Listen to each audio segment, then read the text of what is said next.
Britain কারা? যারা 200 বছর আমাদেরকে পিটিয়েছিল, তাই না? যাদের একটা সুন্নত তারা নিয়ে যায় না এই ব্রিটেনে, সব রেখে গেছে বাংলাদেশ। ওরা চলে গেছে, যে কোনো জায়গা দখল করেছে, ওই জায়গা আবার ছেড়ে দিয়ে চলেও গেছে। ঠিক আছে, কলোনাইজ করতো সারা ওয়ার্ল্ডকে, ওই জায়গা ছেড়ে দিয়ে চলেও যেত। বাংলাদেশ ছেড়ে চলে গেছে, ভারত ছেড়ে চলে গেছে, সিন্ধু পাকিস্তান সব ছেড়ে চলে গেছে, কিন্তু ওদের কোনো সুন্নত নিয়ে যায় না, সব রেখে গেছে। এমনকি বাথরুমের কমোডের সুন্নত পর্যন্ত দিয়ে গেছে। সব বসে বসে আমার হাই কমোডে পায়খানা করো, সবাই টাই পরো, শার্ট পরো, প্যান্ট পরো, মেসওয়াক ছাড়ো, পেস্ট ইউজ করো, কোটটাই পরো। ব্যাংকিং সিস্টেম রেখে গেছে, এমনকি অফিস আদালত যা চলছে সব ব্রিটিশ লয়ে চলছে, সব ব্রিটিশ লয়ে, সব কিছু, এমনকি একজন জজের পোশাক পর্যন্ত। ওখানে গিয়ে বলি ইওর অনার, মাই ম্যাজিস্ট্রি, সব কিছু ওদের। তাহলে আসলে কি আমরা স্বাধীনতা অর্জন করতে পেরেছি ব্রিটিশদের থেকে? ওই ব্রিটেন নেতৃত্ব দিল সারা বিশ্বটাকে এইভাবে। এবার ব্রিটেনের উদ্দেশ্যটা কিন্তু সারা বিশ্বকে নেতৃত্ব দিয়ে হাত পা গুটিয়ে বসে থাকা না। ব্রিটেনের একটা গভীর উদ্দেশ্য ছিল। কি উদ্দেশ্য?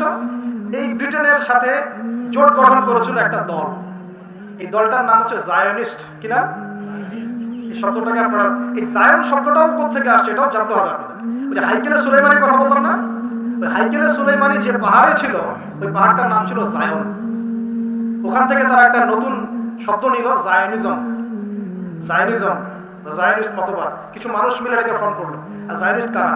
যারা প্রচন্ড ধনী, সারা ওয়ার্ল্ডে প্রচন্ড ধনী, প্রচন্ড ধূর্ত, সব নিয়ন্ত্রণ তাদের হাতে, সারা ওয়ার্ল্ডকে নাচায় আঙ্গুলের মাথায়। এরা যায় কিভাবে? এরা এত শক্তিশালী হলো সোনা বিক্রি করে। কি দিয়ে? আফ্রিকা থেকে সোনা উঠায় সারা ওয়ার্ল্ডকে দিত। এখন ওদের দরকার, ওদের উদ্দেশ্যটা কি? ওদের উদ্দেশ্য হচ্ছে বাইতুল মুকাদ্দাসটা আবার পাওয়া। কিন্তু কারা জায়নবাদীতে যোগ দিল এটা আপনাকে কোরআন ব্যাখ্যা করবে, আর কেউ ব্যাখ্যা করতে পারবে না। কোন পলিটিক্যাল অ্যানালাইসিস এটা আপনাকে ব্যাখ্যা করতে হবে। আপনাদেরকে আমি বলছি, সূরা মাইদার 51 নম্বর আয়াতে এর দলিল আছে। সূরা মাইদার 51 নম্বর আয়াতে আল্লাহ পাক বলছেন, আয়াতটা খুব ভালো করে শুনেন। বা'দা আউযু বিল্লাহি মিনাশ শাইতানির রাজিম। ইয়া আইয়ুহাল্লাযীনা আমানু, হে মুমিন মুসলিমরা শোনো, হে মুমিনরা তোমরা শোনো।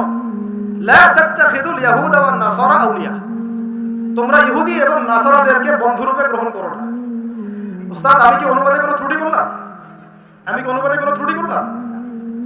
আপনাদের সাহেব, অনলাইন সাহেবদেরকে বলেন যে এর অনুবাদ কি হবে, ব্যাখ্যা করতে চায় তারা বিভিন্ন ভাবে। আপনারা কোরআনকে ঘুরে ফিরে ব্যাখ্যা করতে যায় না, লা তাস্তাতি, আপনারা এটা করতে পারবেন না। লা তাত্তাখিযুল ইয়াহুদা ওয়ান নাসারা আউলিয়া, তোমরা ইহুদি এবং নাসারাদেরকে বন্ধুরূপে গ্রহণ করো না। সিম্পল। কে বলেন এই কথা? এই আয়াতের উপর আল্লাহর নবী আমল করেন নাই, সাহাবীরা আমল করেন নাই। এখন নবী এবং সাহাবীদের যুগে আপনি দেখান যে আল্লাহর নবী ইহুদিদের সাথে মিত্রতা করেছেন। নবী এবং সাহাবীদের যুগে দেখান যে আল্লাহর নবী খ্রিস্টানদের সাথে বন্ধুত্ব করেছে? নবী এবং সাহাবীদের যুগে তাদের সাথে দফায় দফায় যুদ্ধ হয়েছে, কেউ কি তাদের সাথে আঘাত করার চেষ্টা করেছিল? এখন আরবের মোড়লদেরকে এই আয়াত কে বুঝাবে? এখন কোন ইহুদি কোন খ্রিস্টানদের সাথে বন্ধুত্ব করো না? সবাইকে কি আল্লাহ পাক আমভাবে বলছেন? উত্তরটা না, সবাইকে আমভাবে বলছেন না। কারণ ইহুদি এবং খ্রিস্টানদের মধ্যেও অনেক ভালো মানুষ আছে। খোদ ইসরায়েলের মতো রাষ্ট্রেও ইসরায়েল বিরোধী বিক্ষোভ হয় কি না? আছে, কিছু ভালো মানুষ আছে। তাহলে কোন ইহুদি কোন খ্রিস্টানকে আল্লাহ পাক বন্ধুরূপে গ্রহণ করতে নিষেধ করলেন? ইয়াতের পরের অংশে আল্লাহ বলছেন, বা'দুহুম আউলিয়াউ বা'দ, এরা একে অপরের বন্ধু, এরা একে অপরের বন্ধু।